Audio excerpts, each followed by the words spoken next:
నమస్తే, welcome to Kaloji TV. Assembly సమావేశాలు జరుగుతున్న సమయంలో కూడా బీఆర్ఎస్ ఎమ్మెల్యేలందరూ కూడా సభను విడిచిపెట్టి కూడా వెళ్ళిపోవడం చూస్తూనే ఉన్నాం. ఒకవేళ బీఆర్ఎస్ ఎమ్మెల్యేలందరూ కూడా ఇదంతా రేవంత్ రెడ్డి కనసాగల్లో జరుగుతుంది, ఒక్కరు కూడా మాకు మైక్ ఇవ్వడం లేదని చెప్పడం కూడా చూస్తున్నాము. అలాగే మాజీ ముఖ్యమంత్రి కేసీఆర్ కూడా వచ్చి 5 నిమిషాలు సంతకం చేసి వెళ్ళిపోవడం కూడా చాలా చర్చనీయాంశంగా మారింది. ఓన్లీ జీతం తీసుకోవడానికే వస్తున్నాడా, లేకపోతే జలాయ విషయం గురించి మాట్లాడడం కోసం వస్తున్నాడా అని చెప్పడం కూడా చాలా చర్చనీయాంశంగా మారింది. దాని గురించి మనం మాట్లాడదాం. మన దగ్గర ఇప్పుడు పాశం యాదగిరి సార్ ఉన్నారు. నమస్తే సార్. నమస్తే. ఇప్పుడు చట్టాన్ని పాలించకపోతే, ప్రజలకు సేవ చేయకపోతే వాళ్ళకి జీతాలు ఇవ్వద్దు, జూతాలు ఇవ్వాలి. జూతాలు ఇవ్వాల్సిన వాళ్ళకి జీతాలు ఇస్తే ఎట్లా? నువ్వు ఇంతకాలం ఏం చేసినావు? ఎప్పుడైనా ముఖ్యమంత్రి అయినప్పుడు ఒక్కరోజు అసెంబ్లీకి వచ్చినావా? ఒక్కరోజు సెక్రటరీకి జీతం దండు కదా. ఇవన్నీ రేవంత్ రెడ్డికి ఏం చెప్పాలంటే, ఇన్నేళ్లలో ఆయన అంతకుముందు గజ్వేల్ నుంచి 2 సార్లు ఎన్నికై ఎన్నడూ గజ్వేల్ పోలేదు, డిప్యూటీ స్పీకర్ అయ్యి కూడా అసెంబ్లీకి పోలేదు, మళ్ళీ ఎంపీ అయ్యి ఎన్నడూ పోలేదు. ఎంపీ డిప్యూటీ లోక్సభ స్పీకర్ రాద్దాం, ఆ 10 ఏళ్ళ జీతాలు కట్ చేయమని చెప్పి ఇంటి నుంచి రెవెన్యూ రికవరీ యాక్ట్ కింద లాక్కోమని చెప్పాలి, జప్తు చేయమన్నారు. ఇక్కడ కూడా చేయాలి. ముఖ్యమంత్రి ఇన్నేళ్ళు 15 ఏళ్ళ నుంచి ఏం చేసిండు ఆయన? అంతకుముందు 10 ఏళ్ళు 25 ఏళ్ళ జీతం కోట్లు ఉంటుంది, అవన్నీ లాక్కోమన్నారు. అందరు ఎమ్మెల్యేది. అసలు ఎమ్మెల్యేలంతా రాజీనామా చేయాలి. ఎందుకు మీరు అసెంబ్లీలో ఉంటారు? అసెంబ్లీలో మీకు విలువ లేకపోతే, ప్రజల సమస్యలు ప్రస్తావించడానికి మీకు అవకాశం లేకపోతే రాజీనామా చేయండి. ఎందుకు అక్కడ కూర్చుంటున్నారు? అప్పుడు మిమ్మల్ని నమ్ముతారు ఎవరైనా. మొత్తం మళ్ళీ ఎలక్షన్లు పెట్టమనండి. ఎలక్షన్లు పెడితే ఈ పార్టీకి ప్రతిష్ట ఉందో లేదో, పేరుందో లేదో జనం తెలిచేస్తారు. అంటే వాళ్ళందరూ కూడా అంటున్నారు ఇదంతా గాంధీ భవన్ లాగా జరుపుతున్నారు, ఒక అసెంబ్లీ లాగా జరపట్లేదు, గాంధీ భవన్ లాగా వాళ్ళు ఇష్టం వచ్చినట్టు జరుపుతున్నారు అని చెప్పడం కూడా చూస్తున్నాను. ఎట్లా చూసుకోవచ్చు మరి? అదే ఊరమన్నారు కదా, పార్లమెంట్ ఒక పందుల దొడ్డి, అసెంబ్లీ ఒక బాతాకాని క్లబ్ అన్నాడు ధర్మల్ నాగరెడ్డి. అట్లనే ఉన్నది. కానీ మీ టైంలో ఏమైంది? మీరు దాన్ని బీఆర్ఎస్ అన్నీ చేయలేదు కదా. బీఆర్ఎస్ భవన్ లాగా చేసిరా? చేయలేదు. మీరే లేరు, ముఖ్యమంత్రి లేడు అక్కడ.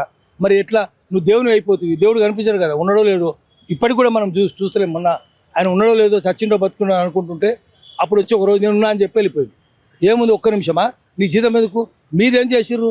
మీరు మొత్తం ప్రభుత్వమే లేకుండా చేశారు, పరిపాలన లేకుండా చేశారు, మొత్తం నాశనం చేశారు. వాళ్ళైనా వీళ్ళైనా ఇద్దరు కలిసే ఉన్నారు. బీఆర్ఎస్, కాంగ్రెస్, బీజేపీ కూడా అన్ని పార్టీలు కలిసే ఉన్నాయి, ప్రజల్ని మోసం చేస్తున్నాయి. అందుకనే ఎమ్మెల్యేలు నమ్మనే వద్దు. ప్రజలే ఏం చేయాలని తగిన గుణపాఠం చేయాలి, నేర్పాలి, తగిన శాస్త్ర చేయాలి. అంతే తప్ప ఏ రాజకీయ నాయకుడిని నమ్మే పరిస్థితుల్లో జనం లేరు.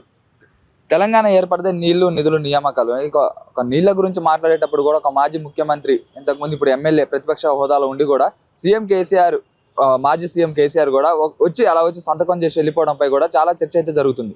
ఒక నీళ్ళ గురించి జరిగేటప్పుడు కూడా అక్కడ ఉండి ప్రతిపక్ష హోదాలో ఉండి కూడా వాళ్ళందరినీ కూడా ప్రశ్నించి నీళ్ళ విషయాలు అన్ని గురించి కూడా మాట్లాడాల్సిన సమయంలో కూడా వెళ్ళిపోవడం కూడా ఎట్లా చూసుకోవచ్చు మరి? ఆయన ఉత్తమ్ కుమార్ రెడ్డి స్టాటిస్టిక్స్ ఇస్తాడు, ఇరిగేషన్ మంత్రి కదా. ఏమేమి దొంగ పనులు జరిగినాయి, నిధులన్నీ ఎటుపోయినాయి, నిధులన్నీ ఆంధ్రాకే పోయినాయి, నదులన్నీ ఆంధ్రాకే పోయినాయి, నియామకాలు కూడా ఆంధ్రాకే పోయినాయి. కేసీఆర్ పరిపాలనలో అంతా ఆంధ్రాకే జరిగింది. మళ్ళీ మెగా కృష్ణారెడ్డి కదా, వాళ్ళకే పోయింది. ప్రజలకు ఒక్క న్యాయ పైసా లాభం రాలేదు. ఇవన్నీ బయటికి ఎక్స్పోజ్ చేస్తారని భయపడ్డాడు ఆయన, చెమట పట్టింది ఆయన. అందుకని పారిపోయిండు. మనం వెళ్ళిపోలే, పారిపోయిండు. ఉత్తగా ఎందుకు కూర్చుండంటే 6 నెలల తర్వాత రాకపోతే అసెంబ్లీలో ఆయన శాసనసభ్యత్వం రద్దయ్యే ప్రమాదం ఉంది. అందుకనే కాపాడుకోవడానికి వచ్చిండు. అలా కనిపించింది, సంతకం పెట్టి పరారు. అది ఎట్లా నమ్ముతాం? ఆయన అటెండ్ అయినది కూడా నిజం కాదు, అటెండ్ అయినది అబద్ధం. అది సంతకం పెట్టి 6 నెలలకు ఒకసారి వస్తుంది. ఎట్లా లెక్క? రోజు రావాలి కదా. ఉండకపోవడానికి కారణం ఆయనకు మొహం తెలియలేదు. ఆయన చేసిన దొంగ పనులన్నీ బయట పెడతారు. ఒకరు కాదు, అందరు పెడతారు. ఆయన కూతురే పెడుతుంది, కవితనే పెడుతుంది కదా బయట. మరి కవిత బయట పెడుతుంటే లోపల వాళ్ళు బయట చూపిస్తారు, అన్ని ఆధారాలు చూపిస్తారు, ఏమేమి జరిగిందో చూపిస్తారు. తెల్ల పత్రిక అదే వార్త వస్తుంది. ఆయన ఉంటే వాళ్ళకు కవింపులాగా ఉంటుంది, రెచ్చిపోతారు వాళ్ళు. లేకపోతే రెచ్చిపోరు, శాంతంగా ఉంటారు. అందుకని ఇక్కడ ఉండొద్దు, శాంతంగా ఉందాం అనుకున్నారు. అది మళ్ళీ కాంగ్రెస్ వాళ్ళే చెప్పుంటారు, నువ్వు ఇక్కడ నుంచి వెళ్ళిపోయిన ఆయన ఉంటే మళ్ళీ నీకు మాకు గొడవ అవుతుంది, నువ్వు వెళ్ళిపోతే మేము ప్రశాంతంగా ఉంటాము అని వాళ్ళే సలహా ఇచ్చింటారు. అందుకని వాళ్ళ సలహా అయినా వెళ్ళిపోయిండు. ఇద్దరు కుమ్మక్కై ఉన్నారు అనేది, కుమ్మక్క రాజకీయం అనేది ప్రజలందరికీ స్పష్టంగా అవగతమవుతుంది. అలాగే ఇప్పుడు సభలో కూడా, అసెంబ్లీ కూడా చూసుకున్నట్లయితే ప్రజల సమస్య గురించి మాట్లాడకుండా ఓన్లీ నీళ్ళ గురించి మాట్లాడుతున్నారు. అలాగే మూసి సుందరీకరణ గురించి కూడా మాట్లాడుతున్నారు. ఎట్లా చూసుకోవచ్చు అంటే మూసి సుందరీకరణ కూడా 1,00,000 కోట్ల దాకా, 1,00,000 కోట్ల నుంచి 1,50,000 కోట్ల దాకా కూడా 1,50,000 కోట్ల దాకా కూడా అమలు చేసినట్టు కూడా చెప్తున్నారు కదా. ఆ పైసలన్నీ ఎక్కడి నుంచి వచ్చినట్లు, ఎట్లా ఖర్చు పెడుతున్నారు? అవన్నీ అప్పులు చేస్తారు. ఇప్పుడు కేసీఆర్ అప్పులు చేసిండు కోట్లు. తర్వాత ఎవరు కడుతున్నారు? ప్రజలే కట్టాలి కదా. ఈ ప్రభుత్వం కాదు, కాంగ్రెస్ వాళ్ళు ఏం కట్టరు, ప్రజల దగ్గరనే వసూలు చేస్తారు. మన ముది మనమలు కూడా అప్పు తీర్చాల్సి ఉంటుంది వాడు చేసే పనికి, దొంగ పనులకు. ఇప్పుడు వీళ్ళు చేసినా వాళ్ళు చేసినా అప్పులు చేస్తారు సొంతంగా. డబ్బులు ఎక్కడున్నాయి? ఇంత డబ్బులు ఎక్కడున్నాయి?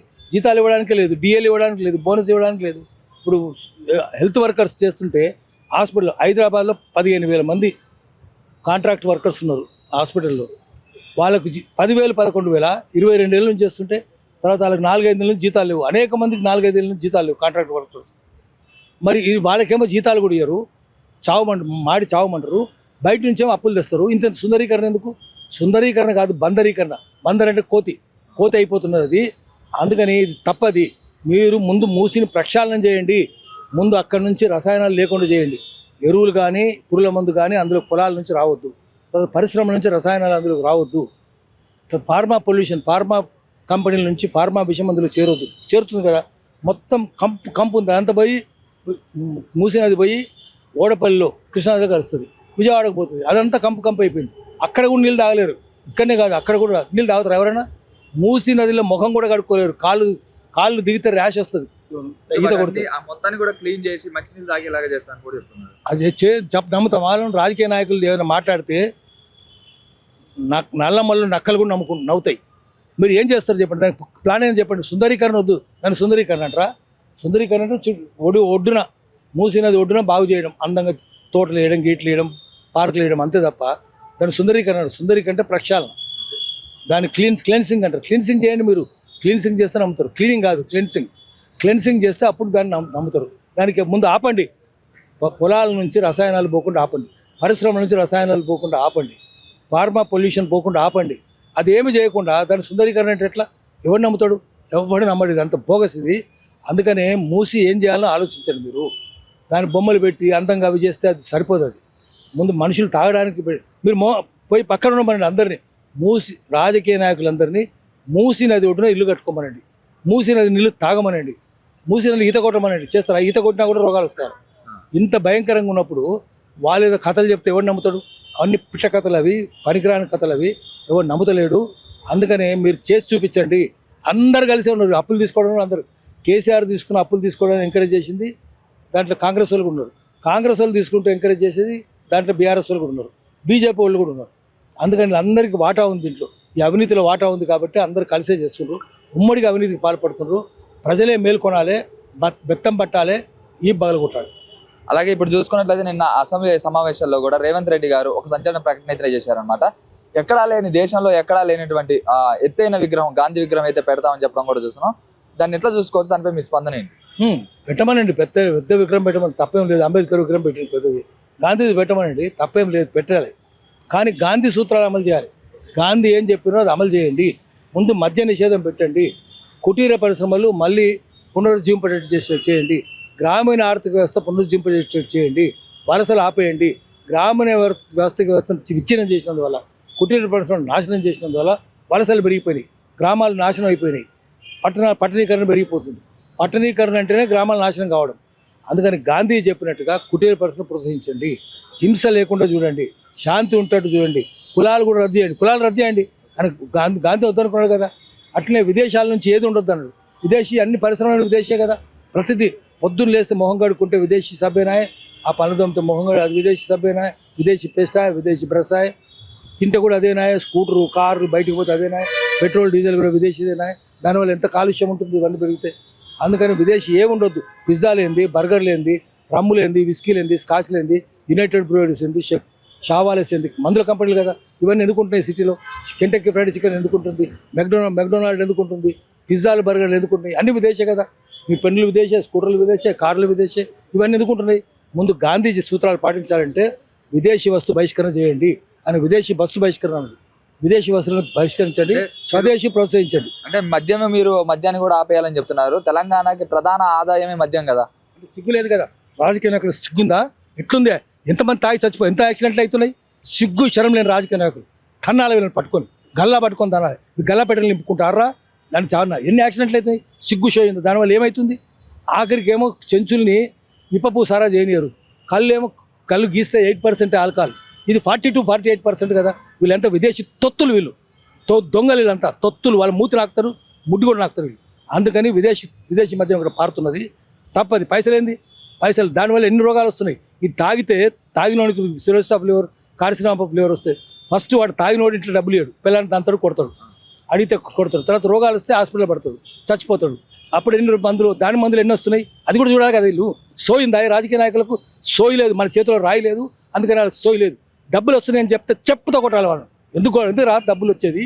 ఏం చేస్తారు డబ్బులని? మళ్ళీ ఈ ప్రాజెక్టులు కడతారు, అన్ని కొట్టుకుపోతాయి. సిగ్గు శరం లేని రాజకీయ నాయకులు ఈ డబ్బులన్నీ తెచ్చి ఏం చేస్తున్నారు? మెగా కృష్ణాడికి అప్పచెప్తున్నారు. జనం గల్లాబట్టి అడగాలి కదా, కొన్ని మూతి పనులు రాలగొట్టాలి.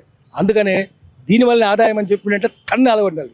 అందుకని జనం ధైర్యంగా ఉండాలి, జనానికి చెప్పాలి.